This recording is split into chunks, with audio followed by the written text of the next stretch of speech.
Welcome to the Training Partners Podcast. My name is Chris. My friends call me C. One hungry young dog I be. I'm cool like a penguin slipped in my tuxedo, so hook me up with that gooey enchilada. Hi, Sean. How long have you been sitting on that? Is that also a song? That's a song. It's actually from a Taco Bell commercial from like the early 90s. Oh. Is it like early 90s? Probably. Okay. You had Taco Bell recently. Unfortunately, I did. How was it? How'd that go? It tasted phenomenal. My stomach, it's about 6 days later, it's still not right. Do you think it's because of Taco Bell? Do you think it's because you haven't been eating Taco Bell? Or do you think it was because of the running that you did and like you put your body in this position to not handle those things as well? Or accommodate all the above? I'm honestly concerned that like I have like a stomach virus or something at this point because I woke up in the middle of the night with my stomach not feeling great. And so and today is Wednesday and the event was on Saturday. What did you get? So the race, I had to stop at 2 Taco Bells. The first one I spun the wheel and I landed on a taco. So I just got a classic taco and a frozen Baja Blast. Then we went to the second Taco Bell after running 12 kilometers. And I knew I was done running after that. So I decided to pig out. I had a Mexican pizza. Nice. 2 tacos. Jeez. An agua fresca drink and an order of cinnamon twist. They have agua frescas at Taco Dude, Bell? it was so good. It had fresh strawberries in it too. Wow. They're trying to get health. It was great. Yeah, Don't they have like a wrap or they have like a Power Bowl or something like that I think now, they right? used to. I think they used to have like a That specific. failed. Like this this is ain't not our demographic. No, they went back to the broke college kids. Not even Like, trying to get healthy. All right, that's fine. Don't change Taco Bell. No, don't. Do you have any Baja Blast? You had a frozen one. They have like icy. Yeah, it was like an icy Baja Blast. It was so good. What a world. Yeah. Well, was it worth it? I can't definitively prove that this is what has caused my stomach issues. Well, there's only one way to find out. Go to Taco Bell again. Give it. Well, you said you're still like, you know. So like, get back to base like normal, and then you'll have to test. Sarah's been out of town. She'll be out of town for like 10 days. So like her first day back, close to her birthday, fancy dinner at Taco Bell. What more could a woman ask for? I don't think she could ask for more. Especially Mexican pizza. Like, so good. I'm mad they don't have double-decker tacos anymore. What's the double deck? Is it like 2 crunchy shells? It is a soft shell, a layer of refried beans, and then you wrap that onto a hard shell, and that's stuffed with like, ground beef, cheese, lettuce. Is that not a gordita? No, gordita's like the soft, That's fluffy. soft only. Yeah. No, double-decker tacos. Because I remember I saw this commercial in the 90s. By the way, never been a big Taco Bell fan. Like, because you're a Del Taco guy. No, it's because I grew up in a place where there's like good Mexican food everywhere. Fair. So you go and you do that. But like, that's not snobbery. It's just literally easier to go get good Mexican food and maybe not feel the way you felt. Yeah. Well, at least you're on the East Coast now. You can get good burgers. But I distinctly remember this commercial. It was probably like 95. Like Shaq was in this Taco Bell commercial. He was like, "I'll eat a double-decker taco." Like whatever the hell he says. It was all for the double-decker taco.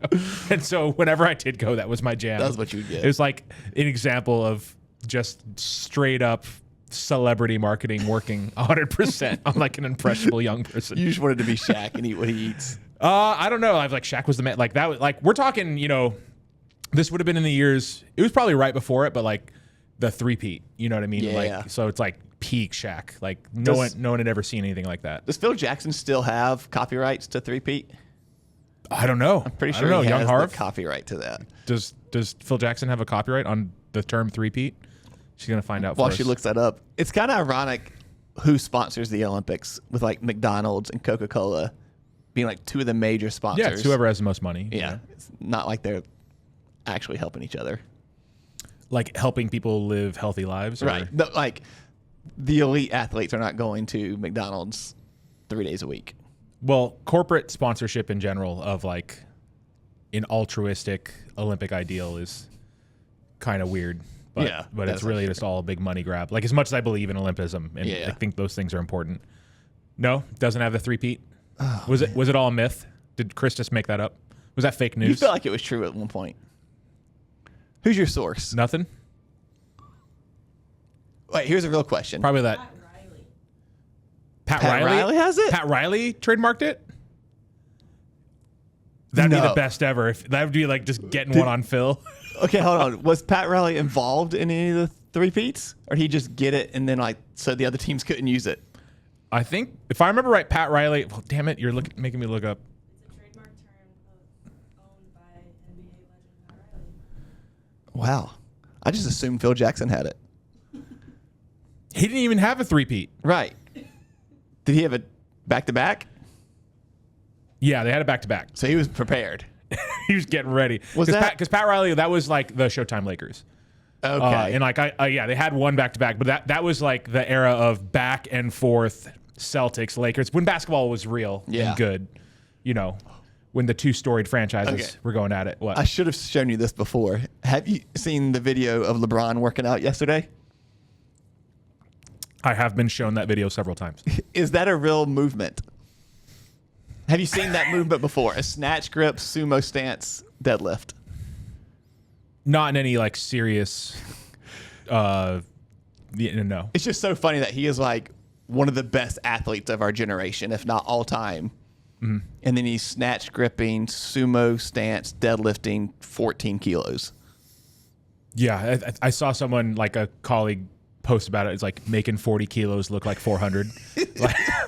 like look as hard as possible. I think the best part of that is when he's done, he just like sets it on the bench, and it's just like he feels like accomplished, you know, or something like that. You know, it's like to have top, like the best equipment, like it's all Laco, everything. It's like, oh my god, what's going on? At least he was using a men's bar. There was a video a couple seasons back where he's doing block. It might have just been block snatch pull, but I think it was like a snatch pull plus like a muscle-less snatch with like it was a 15 kilo bar. Yep.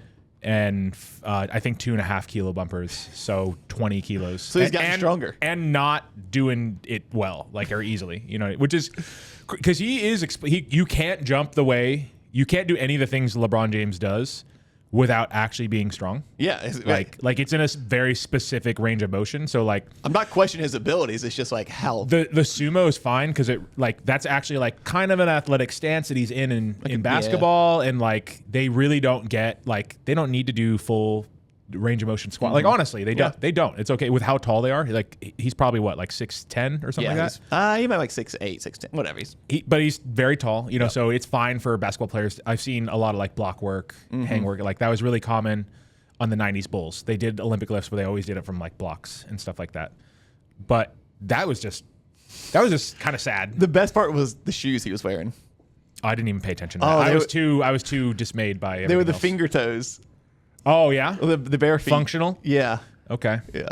That's good for him. Like, they're in their stupid shoes all the time. His feet are probably ruined. I get. Like with the amount of jumping and cutting they do, and like they need to keep. You run like how much the cushion helps and everything, but like their feet are like really detrained and fucked up because they're just managing to keep them in the game. Yeah. So much. So I guess that's fine. Just don't wear shoes, dog. You don't need those. Just go actually barefoot. That's all right. Well, it was entertaining. This is episode 10.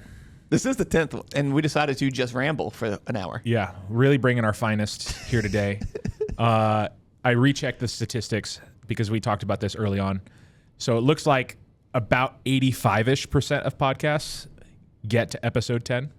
Also, this is not an achievement. Actually fail before episode 10. So they don't even get this far. So failing is defined as they just quit and they're done. They don't have a They're quitting, they're done, they don't do a 10th episode. Okay. And then to get into the 99th percentile, we have to get to 20. Oh, so we're halfway there. So we're halfway to being in the elite 1% of podcasts worldwide. That's pretty impressive. Either when people say everyone has a podcast, that's a true statement. That's a true statement. Or we're doing pretty good. Yeah. Every white male with time on their hands has a podcast. 100%. So bad. But okay, what do we think we learned about podcasting in 10 episodes? What have we learned? I think we've learned to prepare. Yeah, this episode will be evidence of when you do and don't. We've still okay. This episode is more prepared than all the episodes of Kane and I combined. 1,000%. No, that's very clear. Yeah. Yeah. We at least have a topic. And at least we know what we're going to talk about. It's a little like we don't have a research paper today. We do have a great question in kickoff. I before we get into that, I'm going to have to have a story. Like, so this could still be a rant heavy podcast. Wait, is this your coffee story? This is my coffee story. Yeah. Okay. Which is not related to training, so I apologize, but I don't care. I gotta get this out. Let's hear So it. you remember growing up when your parents, there are moments I feel when everyone grows up and their parent is like, what's wrong with your generation? Like that old disconnection between the generations moment. Did you have that ever? Like, is your dad or mom ever like that? For sure. I remember the opposite way because it's more recent. So I'm curious how similar our stories are going to be. Because I have one and I learned what the phrase is for it. But I want to hear your story and see. I feel like it's easy, especially between that generation, ours, and then the one that follows us. There's been a lot of changes in technology. So like a lot of things are like technology oriented, I guess. But this wasn't about technology for me. Like it was. So this was my moment being like, this generation sucks. And I was like using this one person to then just typecast the entire generation, which is not the case. Like there are people probably in our generation that are this laborsome to be around. Yeah. I think for probably our generation, it was a lot of like video games got popular. And so it was like, hey, get outside. They'd have to put like limits on how long we could play. I mean, that still happened like with people they're like screen, like I've seen it, parenting is like, here's the iPad and just chill until I'm chill until I'm ready. Yeah, exactly. The one weekend I had to watch a kid, we did a lot of that. That was TV though also. That was TV even for like my parents. I think your parents are a little bit older. Mine are like Gen Xers. So they're and then I guess Harley's mom and dad are Gen Xers also. And they kind of had like television, like like that was the babysitter. They'd get home and watch TV. They would just like, oh, go watch TV or whatever, like because they were outside so much and it was less of a problem. Whereas we had video games and they had like commercials. They'd have to like, oh, we got to distract them for 5 minutes during commercials. Well, commercials were shorter then. That was true. But I'm at a coffee shop on Sunday, getting breakfast with my lovely wife. It's really nice because it's like I usually spend a lot of Sunday working, doing stuff for the business. So I get to spend time with her and I'm doing all that. And then behind her, like we're sitting at a 2-top table across from each other. And then like just behind her, there's a bar and it's got probably like 5 total chairs at the bar. And we went and sat down overhearing this person like oversharing and like clearly wasn't asked about their life or what they do to the person also at that bar and being like, well, I this is what I do and like in my job and it's really important, like just listing off why they're important and all that kind of stuff. And you could tell like that guy had his headphones on and was like in his own world. Didn't want to be talked to before. And he's like, all right, dog. Like, thanks for telling me all that, I guess.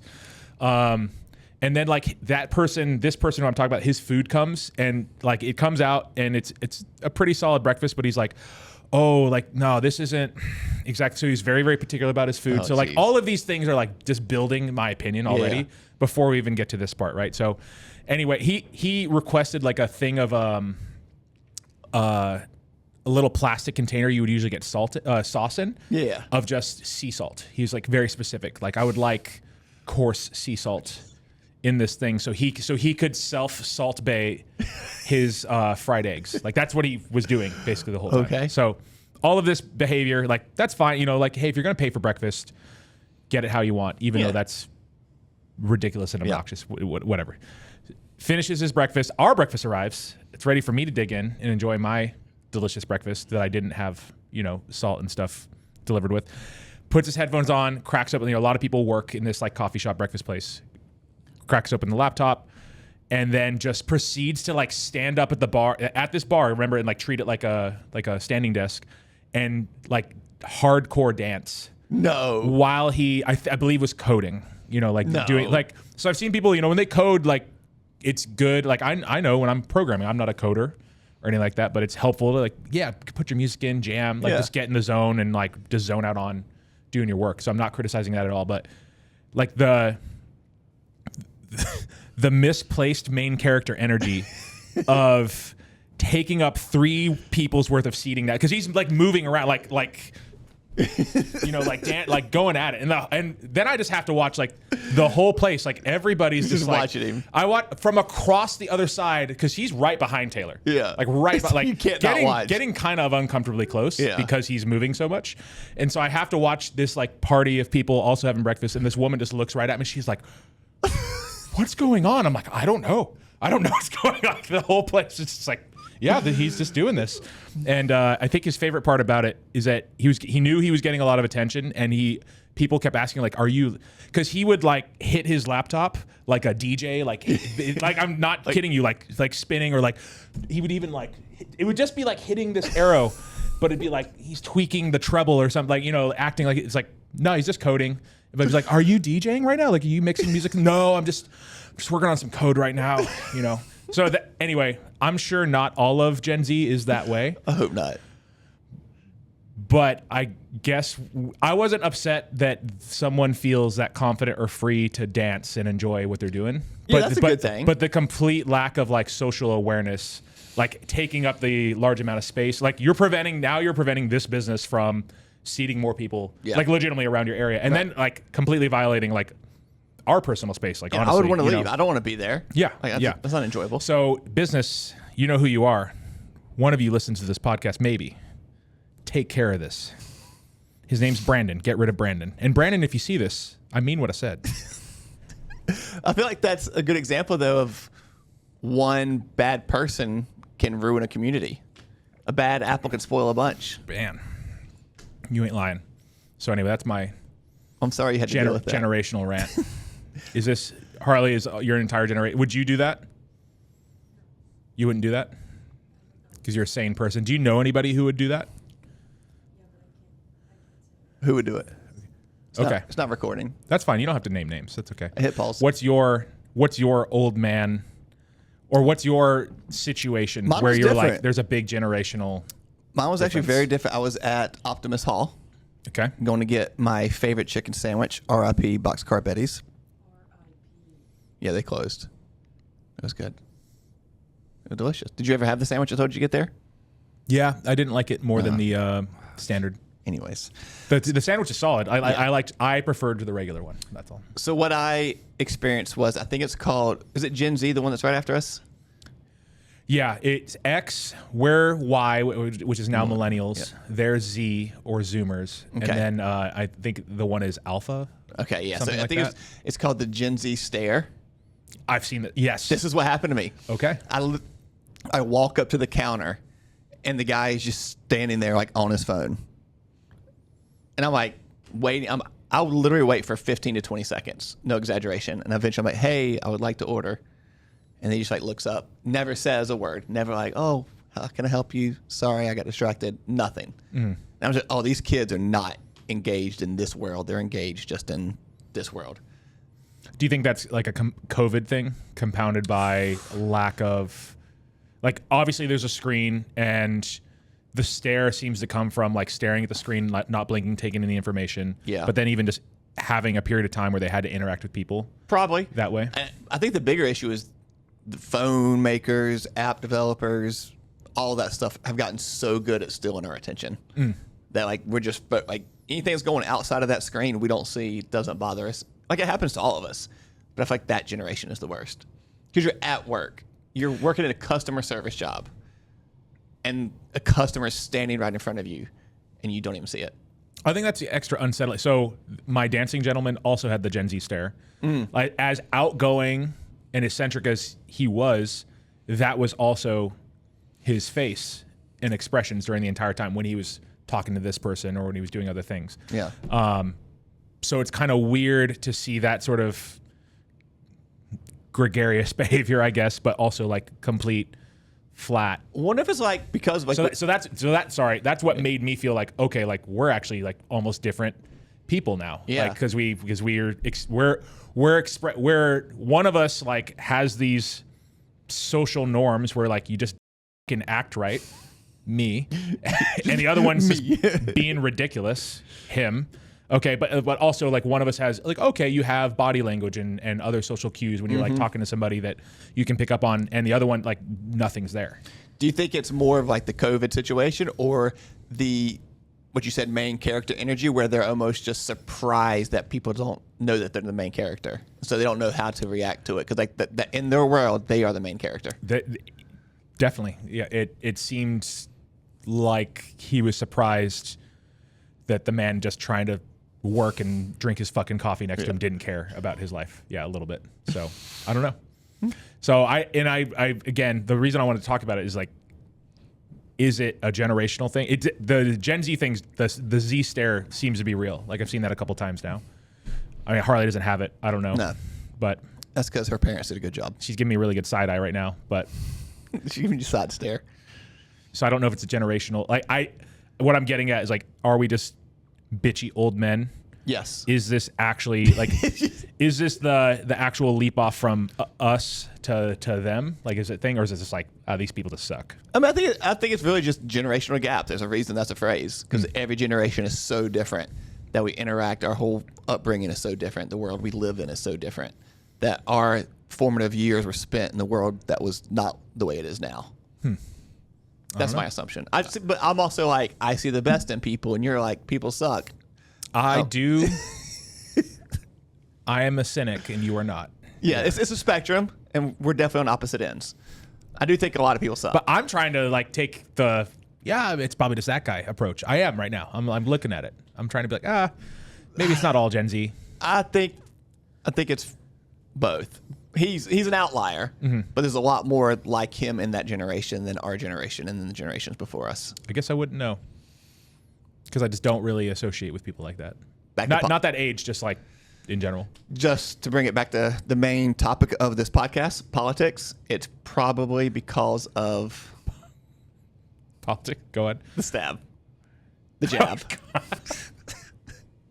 is it the mRNA vaccine? Yeah, that's exactly what that made them do it? Yeah. Well, I have those vaccines. I have 3 doses or whatever. So I had to do it for to travel. I was against it either, but like, how do you feel about it? We're gonna get canceled right now. Talking about vaccines, sick. I want it. You know what? We could also talk about trans issues. We could do that. You want to do that one? That was in the news lately in weightlifting. Sounds like a really good topic for us to dive into. Yeah, but no, I have like 3 doses of that, and I don't have the Gen Z stare or whatever. Yeah, I have 2, and I feel pretty normal. Maybe they just haven't switched it on me yet. Well, you think that's how it works? They just have like, when they see we get too crazy, they just flip a switch. Just flip it on. That'd be kind of, who's they? RFK. I don't know. Bill Gates, RFK, whatever. Both of them in cahoots. Yes. I never felt good when I got the shot. So I never got COVID. I felt terrible every time I got the shot. That's just a me story. Yeah. I don't know. People like 12 hours, like clockwork, like violent fever. The second time I got COVID, I was not sick at all.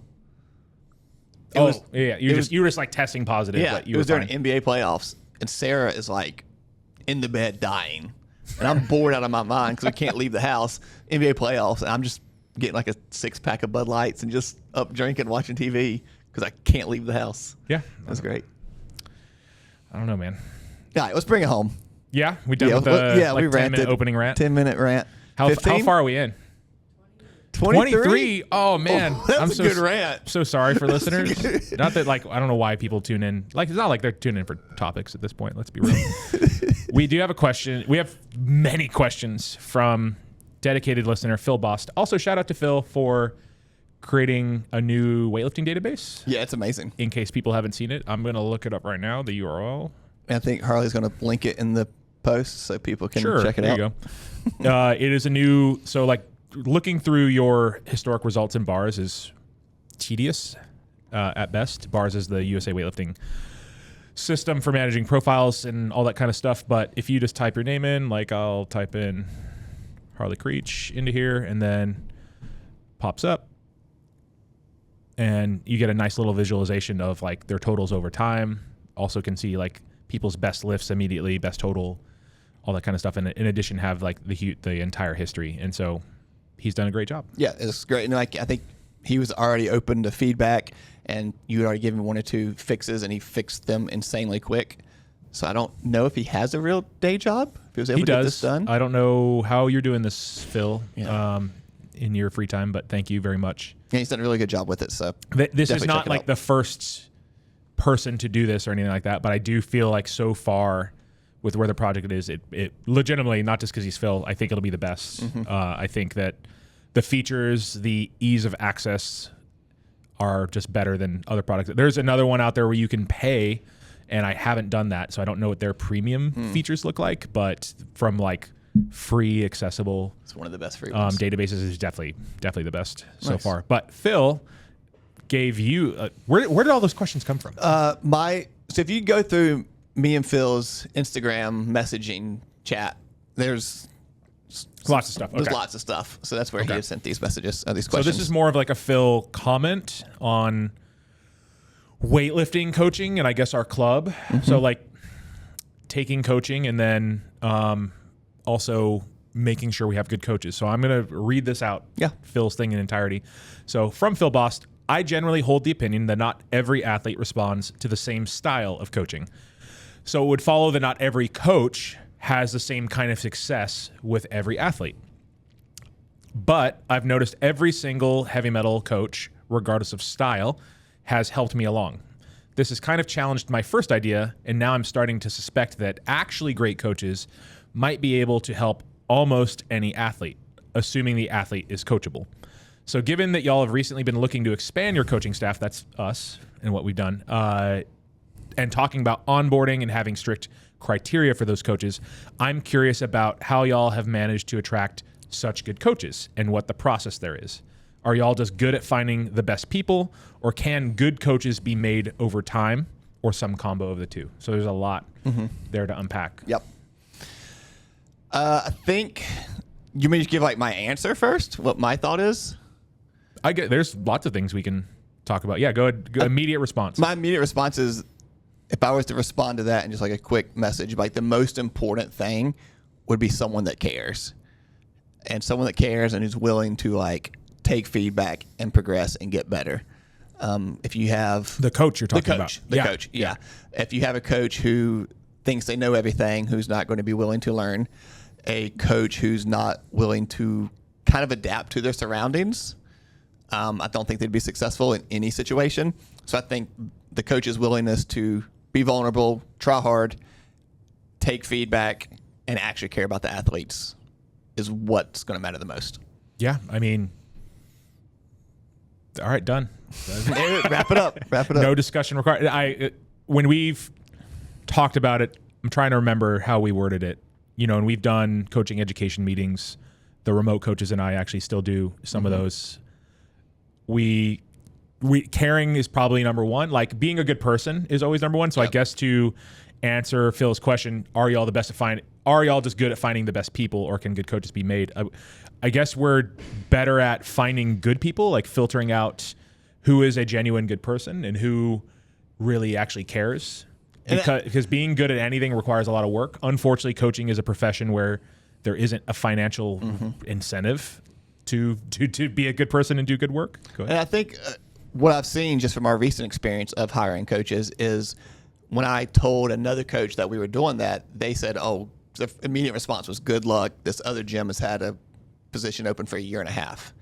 And I was like, oh, this is going to be tough. Well, we opened our positions and we got a lot of great candidates. It was insane, yeah. We have also opened our positions and gotten like no candidates. That is true. So I feel like it was a little bit of luck, but yeah.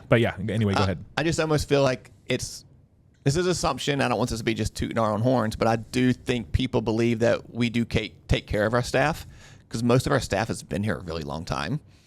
We do have a very low turnover. Yeah, which is surprising in this industry. Yeah, actually, now that I think about it, people have been here for multiple years. Yeah, which is insane. I actually hadn't thought about that before this moment. So I think it's known that like, hey, our staff stays here a long time, so that's a good sign. That is good. And then we try to give them pathways to be financially, or achieve things financially, which is hard and slow. Yeah. But we at least try to give them the pathway to do that. So I think that's known. And I think that they see that like the growth of our community and our business as a whole.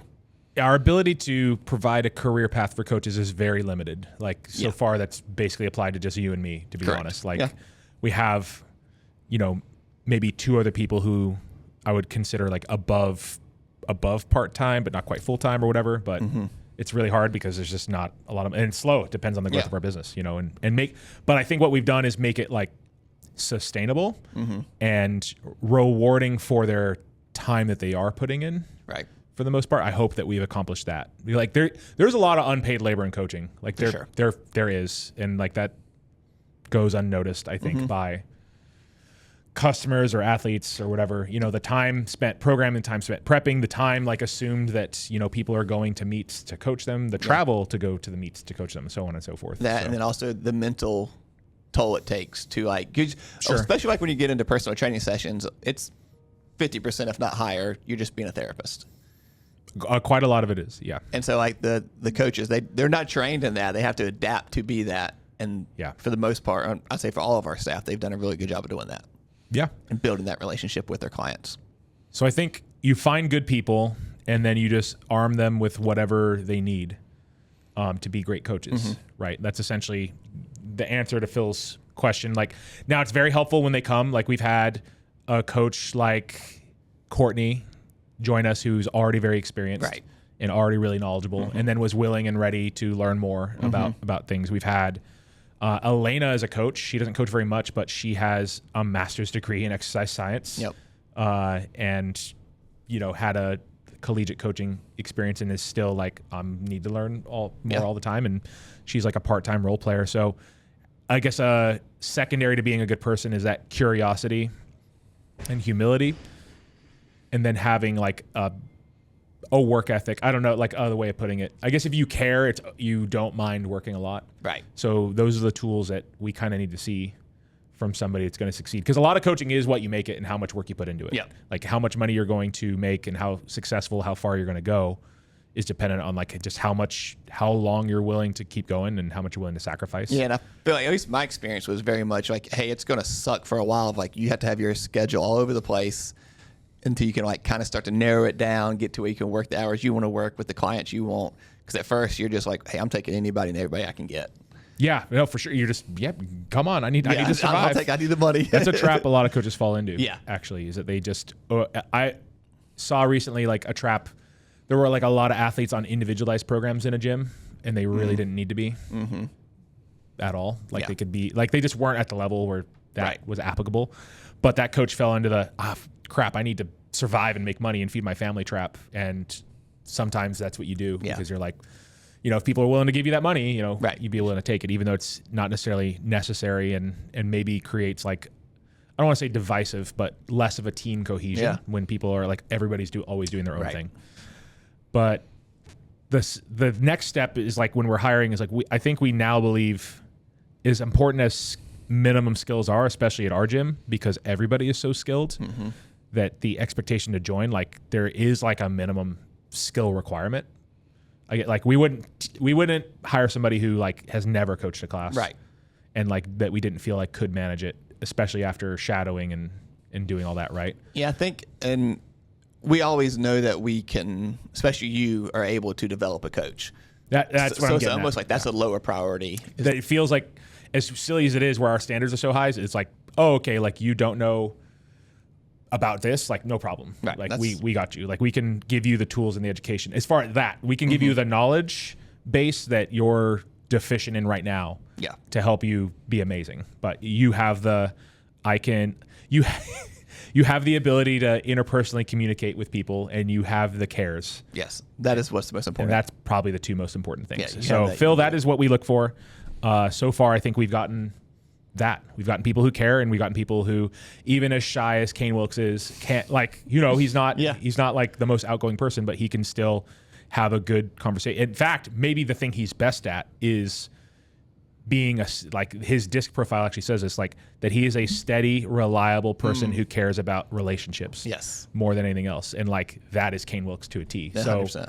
So yeah, I want that more than I want, you know, knowing that someone should snatch X% of their clean and jerk. Right. Like way, way more. That's true. Kane is so good about that. He'll just go, like, once he's comfortable with you, it takes him a couple times to get to know you, but then he's like, he'll come and chat you up and like give you all the feedback, and it's great. Yeah, him having 20 plus years of weightlifting experience is awesome, but I care way more about that part, honestly. Like no offense to Kane and his accolades, which we're very proud of. Kane again? No, I'm really not trying to. I don't know that anybody's joined this gym because Olympian Kane Wilkes coaches here. We've had people reach out for personal training, but no one is legitimately reached out in their memberships like, oh, like, I follow Kane and like that's why I'm here. Like no one has ever said that in 5 years of running business. So if you think a celebrity coach is the thing that's going to make your business run, not in weightlifting, it doesn't look like. No. And even celebrity athletes, like that's not going to do it either. It's just like being good at what you do is what's important. The question I had, the one like outlier he had in this question was, what makes an athlete coachable? Do you know that answer? Because I think that's very broad. Yeah. Being willing to fucking listen? No. It's like, oh shit. No. Yeah. A coach should understand that it is a two-way street. Mm-hmm. And so I guess the athlete should understand that too. And I think most athletes do. Like, you don't seek out coaching unless you're wanting input for the most part and wanting help. You know, maybe I guess this would be for the people who don't seek out coaching, who need it, or like the people who put their headphones in, you know, come into the gym and like don't listen to anybody and be like, oh, I'm good. Like, you know, sort of person. Like, it's like, are you? You know? Have you ever experienced someone who isn't like, they have their headphones out, they're listening, but then they're not necessarily, not that they're not responding, but they're not hearing me. No. Yeah, but almost, yeah. They're not accepting what you're saying. Like, they take the time to listen, but they just kind of blow it off. Yeah, sometimes that happens, for sure. What do you do?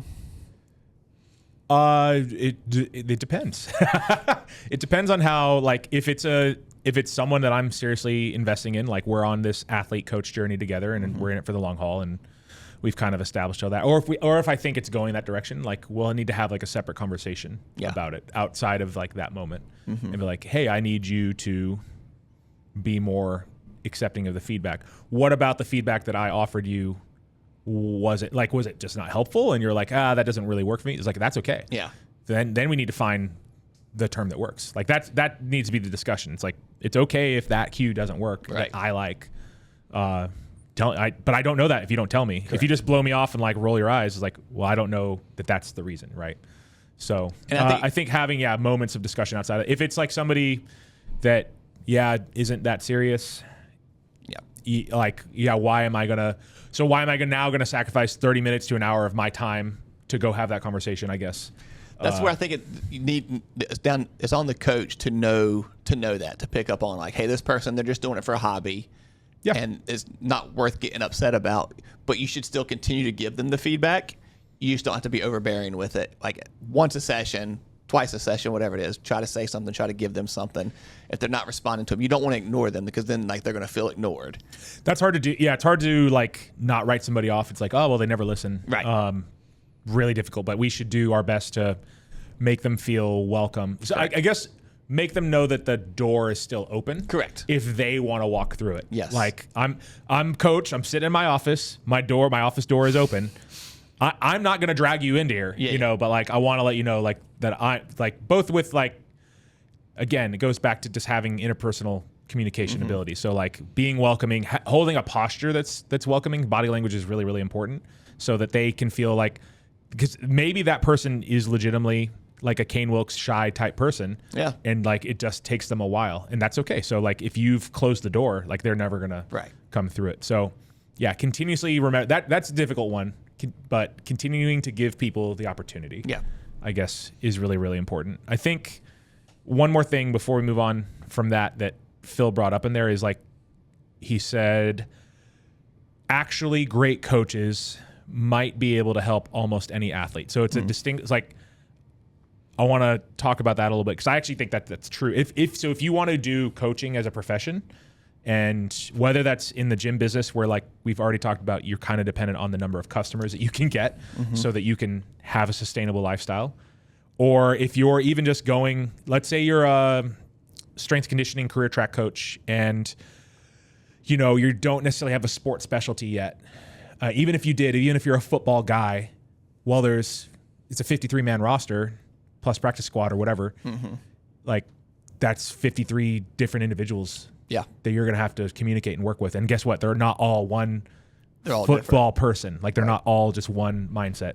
And then if you're working across different teams, like that have different sports, different sporting cultures, different sexes. So you're working with men's and women's volleyball. Like that might be different sort of thing. So you need to be an adaptable and agile coach. So I think Phil picked up on something really, really good, that we have to be the chameleons to the athlete as best as we can, because each coach has their own persona, has their own style for sure. And like there are unchangeable things about them, But if we're never adapting, we're probably going to help, 5 athletes truly throughout our lives. Yeah, right? I think every time that comes up, it makes me think of the book you had us read, Conscious Coaching, just because that's literally what that book is teaching you how to work with different archetypes and how to respond to them. Yeah.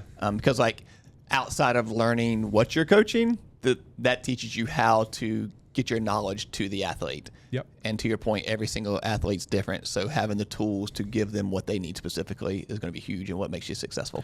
Goes back to what social intelligence is really, really important. Yeah, I do think there's a trap. Go ahead. I was just to say, like, having that is knowing someone's going to have a bad day. So like they may have a bad day, and even if they may be the most coachable athlete, but they're in a shit mood that day for stuff that happened outside of here, and you may not be able to get them out of that, and that's okay. And it may be that day they're not going to respond to it. So being socially aware that like, hey, today I don't need to ride their ass for an hour and a half. Maybe they need some chill time. Yeah, and we still make mistakes. Like we'll still miss that cue, or maybe we'll get frustrated when people are like cutting reps, and like that person needs to be held accountable. Like that's not coaching. If you're not what'd you say? If you're not coaching it, you're allowing it. You're allowing it, exactly. So you need to hold high standards also. Yeah. But maybe being as aggressive as I was like an hour ago about something isn't super necessary. I think it's good to get it out of your system. Sure. Because if not, you're going to hold it in. So like that's what's good. Like when you and I rant about it to each other, of like arguing over who sucks more. Like that's fun, but we shouldn't do it to the person's face. Should have saved it for the podcast. That we could put it on blast. But there are still definitely coaches who have had a lot of success, like doing leaning into like, this is my system, this is my style. I think that they become like I'm talking success at the high. Like Bill Belichick only coaches people one way. The Patriots way. It is the Patriot. It is like I think the philosophy is do your job. If I remember, like what I've read is like, hey, did you do your job or not? Like your literal job is to get millions of dollars to catch a fucking football. To catch the ball. And you drop to the football on a screen. Like, what are you doing? Like, why can't you do your job? And like that's it. That's the end of the discussion. Yeah. It's like, so there's that philosophy. I'll be interested to see how that works out at UNC in a collegiate environment. He probably has a lot more control, and college is weirder than it's ever been with money. I was saying, and now like kids can just leave. They can if they don't like that, especially that triple generational gap that he has with them. Oh, geez, they can just be like, "Nah, this ain't for me. I'm out." Yeah, so we'll see how that goes. I think he's selling it incorrectly. Like, hey, do you want to be the kind of person who's successful in the NFL? Well, I'm creating a program where you're going to do that. That should be his sell. And like, that's what he's doing. But like, will that happen? I don't know. Does it? Are you the greatest coach of all time when you don't have the greatest quarterback of all time? Right. That's a huge help. Do you think he has the young girlfriend to like help bridge that gap? The age teaching gap? him about TikTok? Yeah.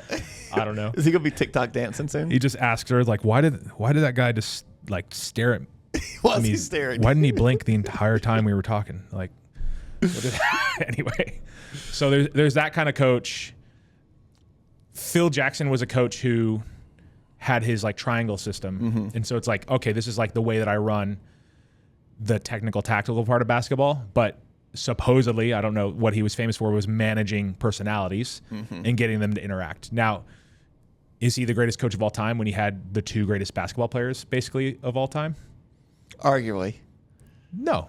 Kobe Bryant, number 1. Michael Jordan. I was gonna say Michael and Shaq. Yeah. Is that your argument? No, but his team had the greatest basketball player of all time with like one of the all-time great supporting basketball players in Scottie Pippen, and then you had the 2 top 10 players, probably the greatest center of all time. Yes, like there's some argument, but like I don't think anybody played the role of big better than Shaq. Like when you think of the big in basketball, it's Shaq. That's the archetype, right? Yeah. And then one of the greatest basketball players of all time, definitely top 10 in Kobe Bryant, right? He's up there, dog. If Kobe Bryant top 10 is debatable, like this podcast is over. He's top 5. All right. That's a little better.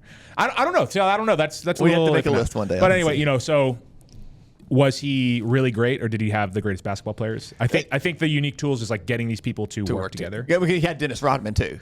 So like getting Dennis Rodman to work with Michael and Scottie is insane. So that's unique. Obviously, those are team sports.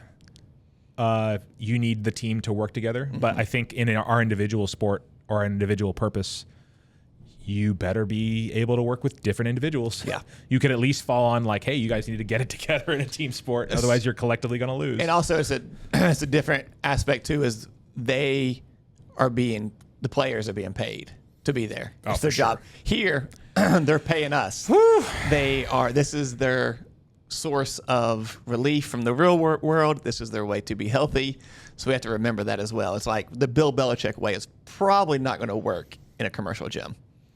No, well, maybe people like that. Maybe it'll be like I think some would. what's that restaurant, Dick's? Yeah. Right? Are they still open? I think so. Okay. I think where they just insult you the entire time. Yeah. And people go for that. I don't know. I don't know if they're still open, but I'm sure the one in Myrtle Beach. if that's a brand, like people are just in. 'Cause people are into like the boot camp, right? yeah. The hardcore. But even ones. are there hardcore boot camps? They're not, not in like a long term. Like people will go to like a SEAL camp Yes. or something like that to have that experience, and then they go back to real life. You Right. know, I don't know that there's a business model where it's just I was saying, is there just built on constantly being in your ass that's about stuff. day you know? in and day out. Like, Yeah. could you imagine our churn rate if like that's what we're doing? If we're just like yelling at people all the time? Yeah, and that's not how you get good at things, because that's not the secret. No. What's the secret? You want to talk about it? Yeah, I would love to talk about the secret. That's what I wanted to talk about. The secret. That's a book, right? If it is, I should read Harv, it. is that a book? Was that a big popular book? Called The Secret? Yeah, that went. That was like more our like 20s. There was like a book going around called The Secret. Is it that the same people are secret into. we're talking about? I don't. I have no idea. What's it about? We need the Cliff Notes version. Self-help Oh, there book. it is. See? That's it. There we go. It's about the same stuff. No. Pseudoscience? Pseudoscientific laws of attraction. Wow. Hold on. Okay, maybe we won't talk about that. But, listen, 5 years at the gym, 10 episodes worth of podcasts. We know success. We know we are killing it. Clearly. Okay, so we're experts, I'd say. Yes. Serial experts. Everything we do turns to gold. We've never failed at anything. For sure. But I think it's important to talk about because like no matter what we do, whether it's in improving performance, if it's what we were just going over, if it's people who need to lose weight, they need to make a lifestyle change and like accomplish whatever goals they have, if it's do a high rocks or just improve their body composition and their aesthetics, if it's having a high performance culture, so like a culture that people want to be a part of, Yep. or if it's having a middling like successful business where you and I and maybe one other person can have a job. What do we think the secret to making all those they all have one thing in common. Yeah. Yes. And what do we think that is? I think that thing is to try really fucking hard. Okay. Because I think in almost anything you do, I'm gonna keep it to here. Like, we provide a lot of tools. We provide great equipment. We provide great coaching. We provide 24/7 access. Like, I think one of the jobs of a coach is to eliminate excuses, and I think we've done a great job of like, there are so little excuses to not come work out, to not get it in. So like that, we've done a lot to provide those tools. The one thing we cannot do is supply effort. Oof, no, we cannot. The athlete is the only person who can supply the effort. So like that, I think, is the secret sauce to any of those things to see success. I'll addend that to try hard for an extended period of time. Like consistently for an extended period of time. Yes. I think that's it. Is that absolutely right? Like, so you can't just, Taylor did this in one of the last episodes really, really well, the move the dirt analogy, where you have a pile of dirt and like you have to move it from one area to the other. Like, that is how you achieve your goal or you create success. So the dirt does got to get moved. Like, all these things have to get done in order for that to happen. Your ability to move the dirt changes every day based on what's going on in your life. Yeah. So some days you do get a bulldozer, and the other days you get a spoon.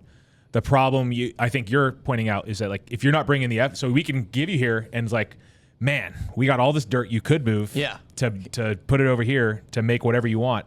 And we have a lot of ways you can do it and a lot of different tools and support and all this kind of stuff.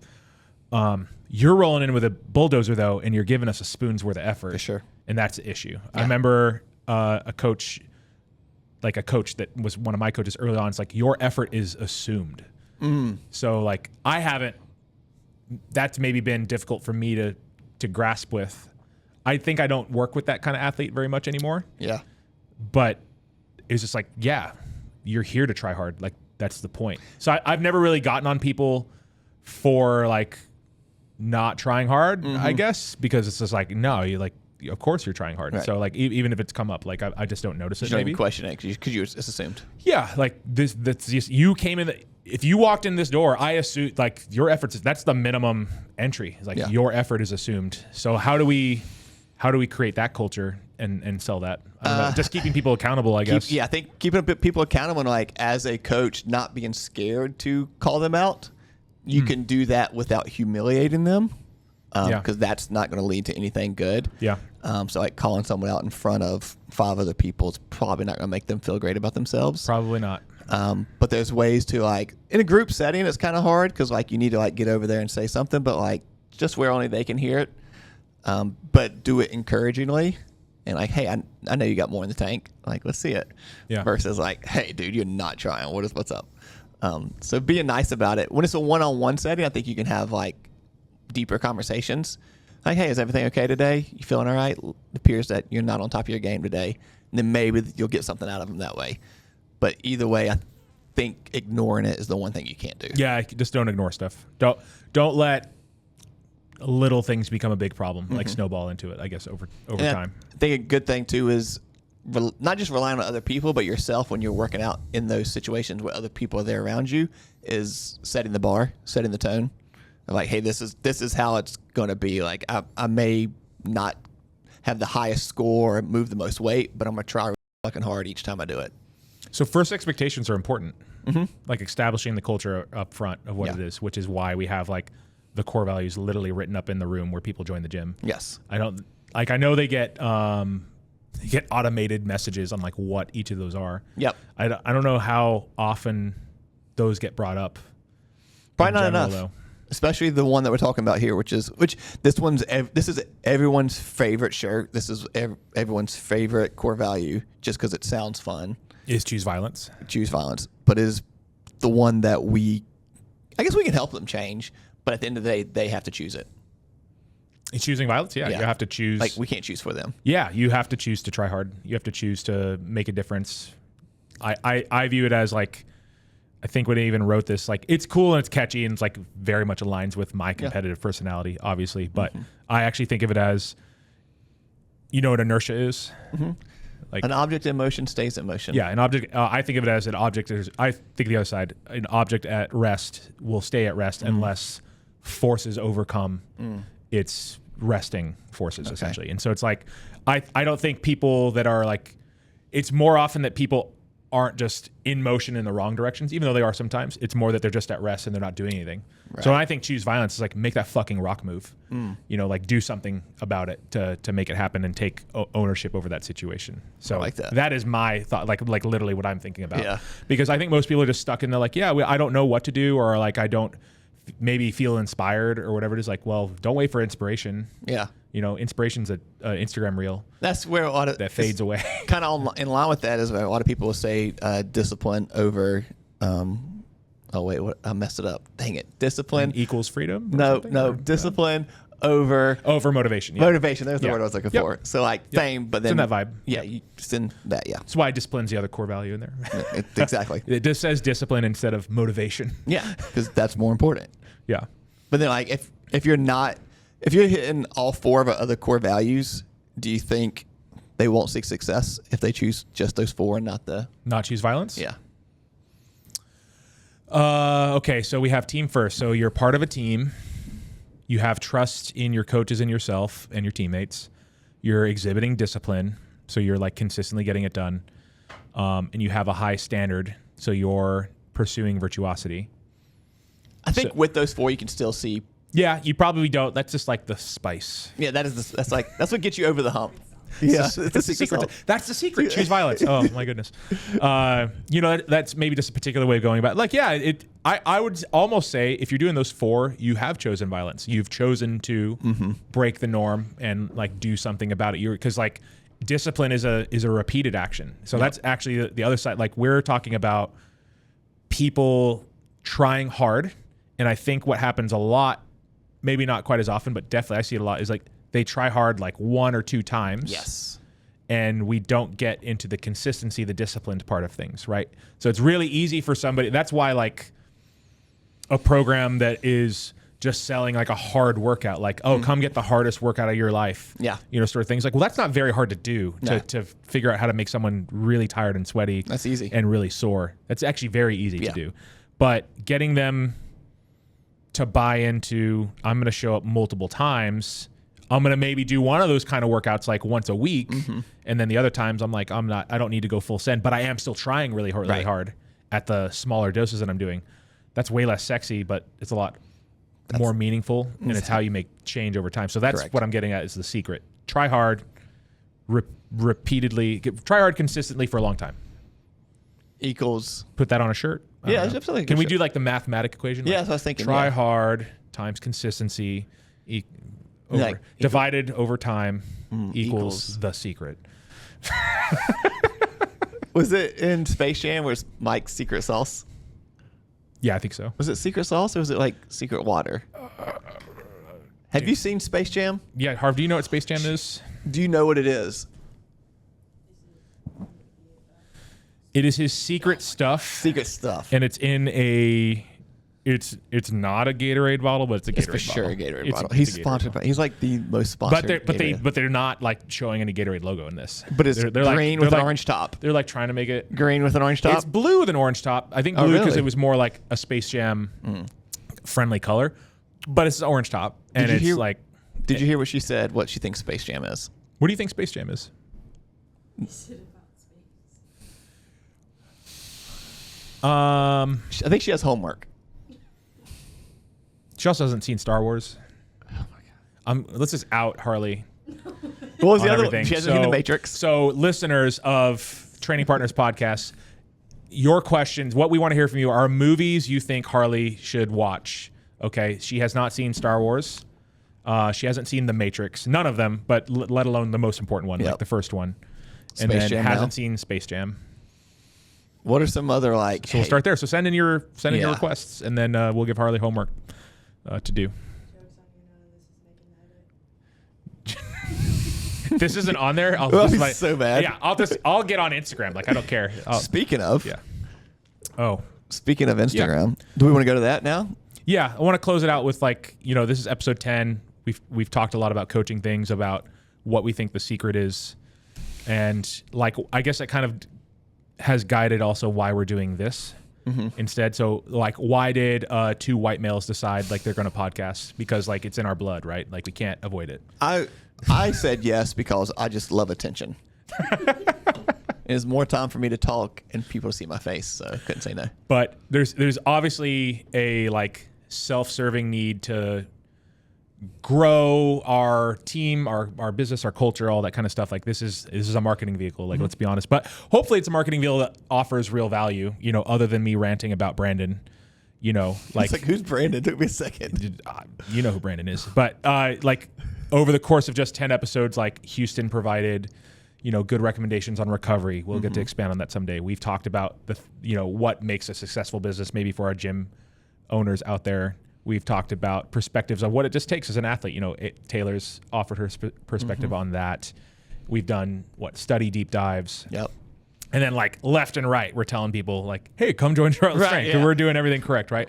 But we don't always do everything correct. But one of the things that we intentionally did is choose long form media, which is this podcast, instead of short form media. We still post and stuff like that, but we're investing our time and energy much, much more into this than other things, right? We're not just... We used to do the reels, and we still do from time to time, but we're not a reel factory. And then we're not coming up with a brand campaign that's just oriented around looking like we're exclusive in a cool kids club. Yeah. And that's what I feel a lot of fitness is in right now. Yes. At least in our city, in our immediate area. Yeah, it feels, whether it's the super short stuff where it's just trying to get your attention, hey, I want this, I want more of that, it looks great, versus this where we're actually trying to provide something that's actually useful. And you can actually get a behind the scenes of what we actually are instead of just a teaser. That's what it feels like. It feels like you're just constantly watching teasers. just like instead of the actual movie. Yeah. I think people are engaged in podcast listeners. Like, I wonder if this happens to actual famous people or something like that. But no, you know, when Jason Kelsey's on a podcast, when people like talk to him in real life, it's like, oh, I feel like I know you because I like watched the podcast. Yeah. Like, I guess people want to feel that way, and maybe I think everybody that takes the time to listen to this probably actually knows us. So they already know us. And so they're not really learning anything, but maybe new people will watch and they'll learn more about us, and then they'll decide, okay, that's the kind of person that resonates with me and that I would want to work with. And that's what I hope we would get at. Because like our life is coaching, our life is improving other people's lives, and like this is how we believe to go about it. Yeah. And I think that deserves a longer discussion. I think it deserves weekly revisits to the conversation. Like this won't be the last time we talk about it. And I also think it attracts the people that care. Because they're willing to listen. Like the people that are going to choose violence, they're going to. So that's the other intentional part of it, is like I want people that understand and know that this is a long-term process. Like it's in the way that we have to consistently try hard over a period of time to reach success. We have to actually talk through these things. So the things that I'm seeing, like there's like two parts of short form media that are grinding my gears, right?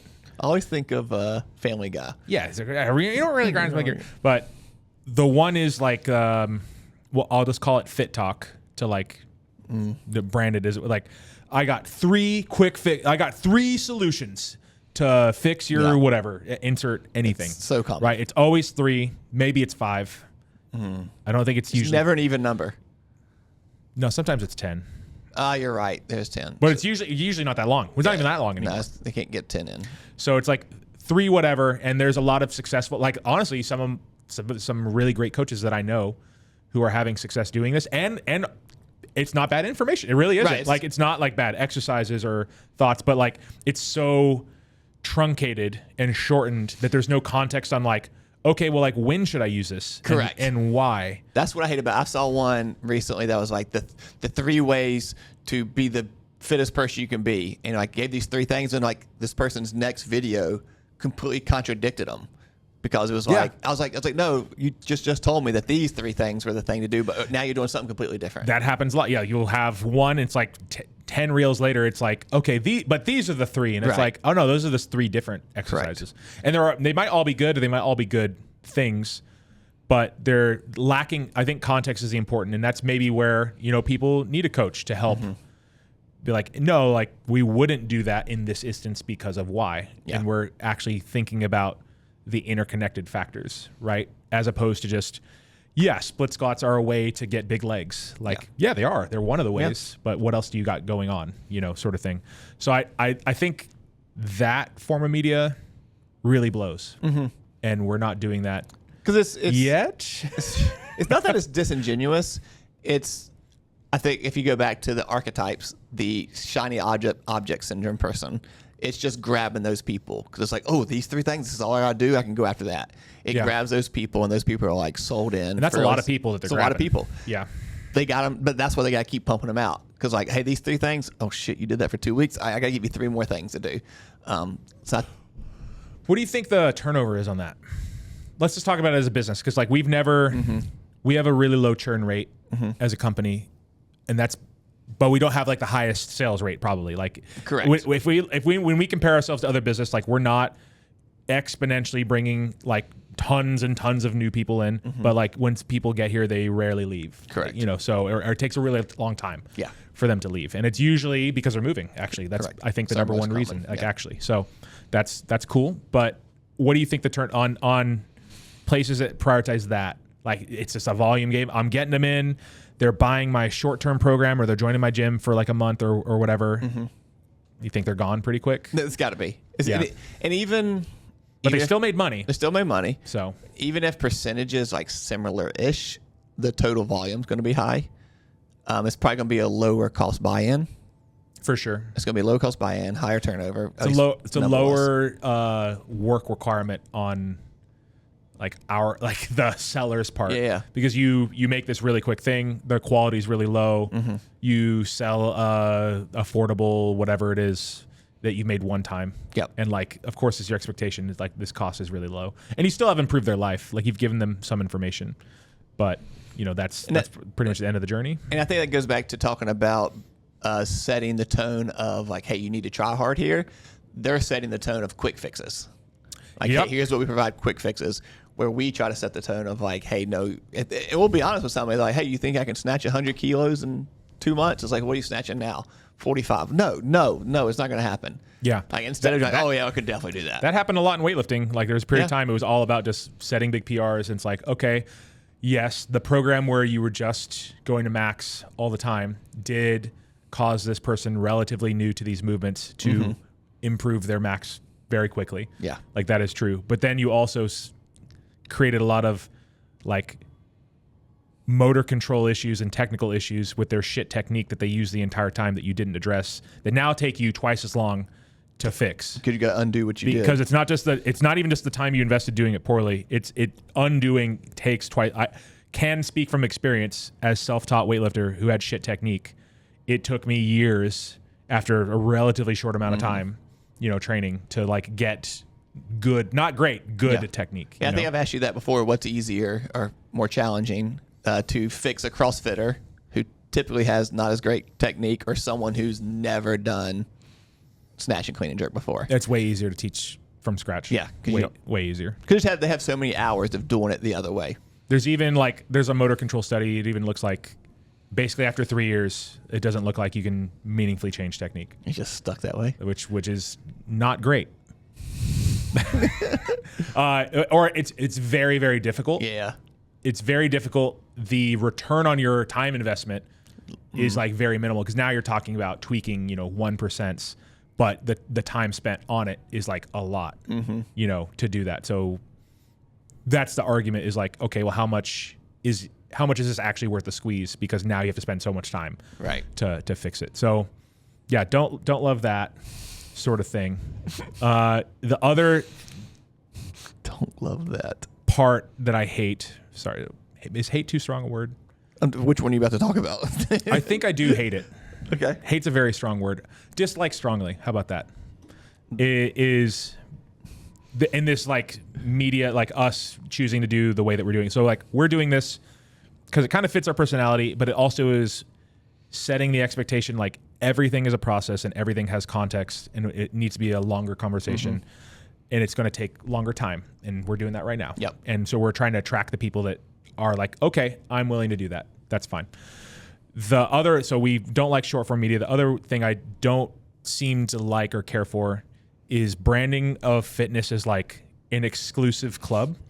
I think we literally even saw something once that was like exclusive club something.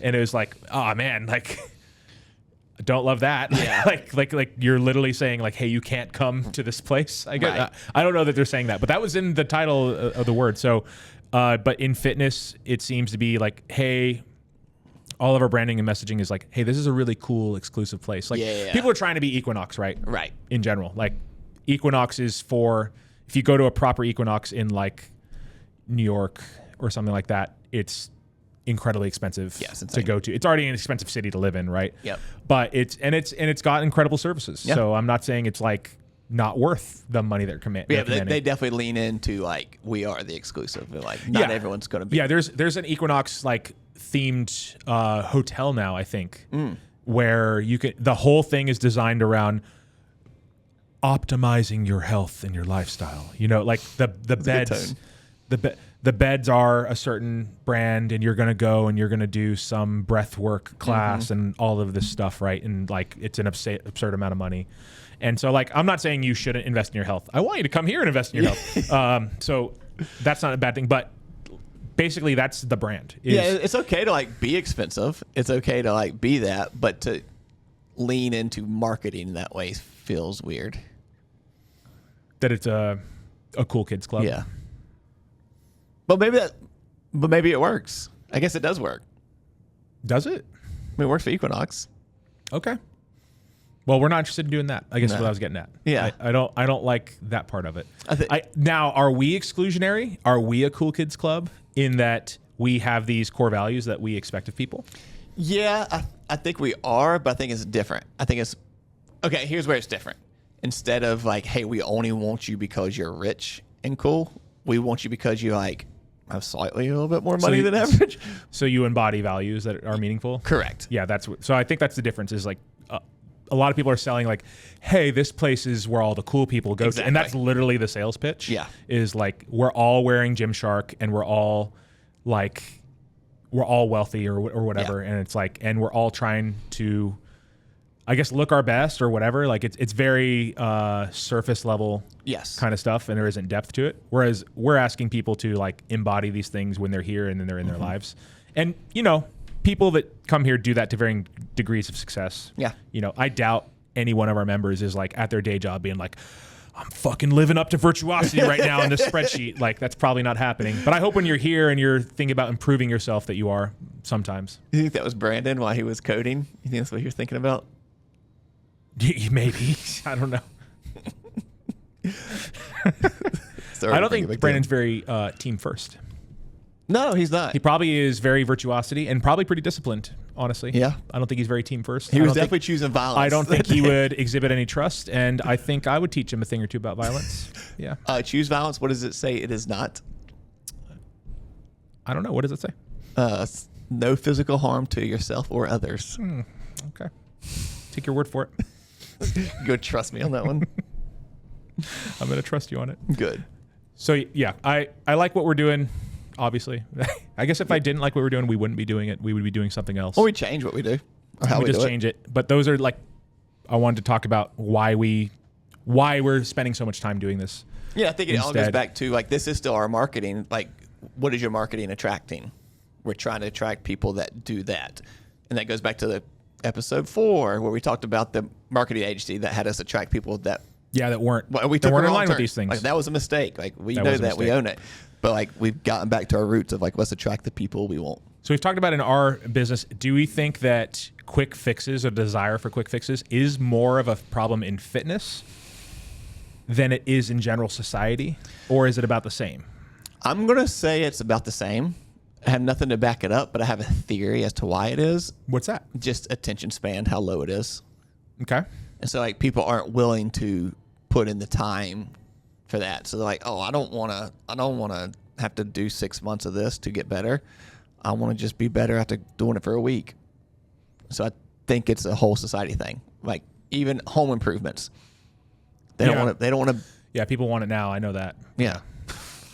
No, for real. Like this guy is supposed to do some like concrete work at the house, and it's like, buddy, when are we doing it? It's like it's been raining the whole time. You can't do concrete when it rains. It's not his fault, So, yeah, I think the nature of how acquiring fitness and physical mastery works means that it's a more apparent of a problem, but it is stemming from what you're saying. It's a general social problem. Yeah, I agree. Like Amazon has made 2-day shipping possible, right? So like things same day shipping. yeah.